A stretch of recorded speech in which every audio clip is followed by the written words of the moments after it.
Right, okay, this is another diary of work so far for the Drift and other projects. Just to let you know that I've got John behind me at the moment. Just pan that's John.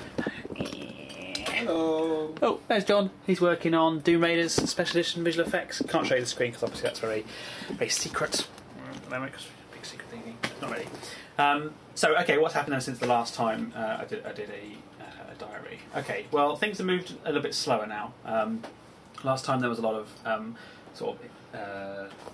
motivation to get things sorted out, getting everything together, and then, as I probably mentioned before, that will sort of slow down a little bit now. So, and why is that? Well, the reason why is because we've got a big meeting coming up now with the Backyard Productions group, and the aim of that is to get approval for the money. Obviously, I want to spend Backyard Productions money, and I need their permission to do that. But also, and more importantly, is what level of support I'm going to get from the group. So whether it's a large amount or small amount, but I need to know that. And the reason why I need to know that is all part of this circle of commitment, which is where you work with the people that are closest to you first, understand what their needs are, what it is they want to give you in terms of your project, and then once you know that, you can then expand to the next sort of level. So everything's kind of on hold. So it's a bit stressful because there are people I know outside of Backyard Productions that will be very keen to get involved, or I'm hoping will be. I've done it in the past, but I've got to wait. So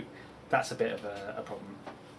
Other thing is, been chatting with a few people, even in the inner circle, and it's looking like some people aren't quite as, whilst they're keen, perhaps not as keen to give their time, being sort of very sort of sketchy and grey about how much they can do or when they're available. And that's a problem, because once we start committing money to the project and time, and also when we go out and get other people involved that have never done it before, we're increasing our commitment to people, and not only just financially but also to them as well. So that's a big deal.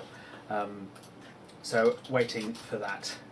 The key for me is to try and persuade people as much as possible to tell me when they're available, but at the same time not too much, because then they can back away and say, well, Dad, actually I don't want to play. So it's quite difficult. This is a skill that you just have to learn over years of doing this and reading between the lines, both on email, well, not both, but on emails, text messages.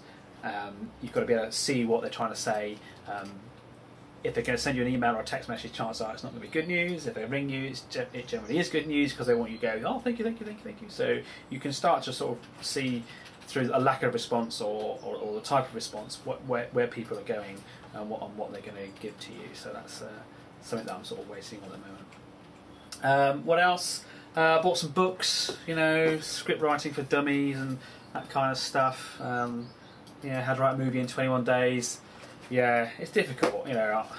I'm not a script writer. In fact, actually doing this is sort of giving me an idea of why fan films are so popular in many ways, because writing for a fan film is so much easier, because you've already got a universe and it's well set and people are already throwing in ideas and stuff, whereas even something which is just a little bit removed from fan films, which The Drift is still very difficult. I know my setting, I know what's going to happen in the film, but my characters, oh my god, did some backstory stuff this week. Just wrote a bit of a backstory about how the Drift came about, who the inhabitants are and that kind of stuff. And that was like really easy because I could see how they evolved. But the crew that actually turns up and finds the crystal or whatever it is, or doesn't find it, and gets destroyed, eaten by the aliens, by the inhabitants. What's their backstory, and does anyone really care? But even if no one really cares, you still need to have one, because in order to write a script to see how the characters react to each other, you need to know what their backstory is, where they're coming from. Are they ex-military? Are they cowards? Are they do they have phobias? Are they doing it just for the money? Are they bored? All these sorts of things. You need to have something, otherwise you can't write about them. Otherwise they're just robots, and that's a whole different movie. So that's quite a challenge.